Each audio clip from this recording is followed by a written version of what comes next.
Everyone, দেখে নিচ্ছি আজকে কি কি স্টক রেকমেন্ডেশন দিয়েছে আজকে শেয়ার মার্কেটের জন্য।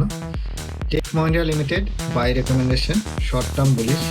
ACL Technologies Limited buy recommendation for short term bullish. Indian Bank buy recommendation for long term bullish. HDFC Bank buy recommendation. Bank of Baroda buy recommendation for short term bullish. Vedanta Limited buy recommendation for long term bullish. Ashok Leyland buy recommendation for short term bullish. Polycab India Limited buy recommendation for short term bullish. NTPC Limited buy recommendation যারা short term এ profit নিতে চাও। Fasis Limited buy recommendation long term এ যাদের plan আছে। তো এগুলো হচ্ছে top 10 stock recommendation আজকের মার্কেটের জন্য। তো যেটা জেনারেট করেছে এআই অ্যাপ্লিকেশন দ্য ডিজিটাল টিকার। তো আমি আবার কালকে ভিডিও নিয়ে আসবো, হোয়াট এভার স্টক রেকমেন্ডেশন আসবে সেটা আমি আবার কালকে প্রেজেন্ট করব। তো আজকের জন্য thank you so much, thank you.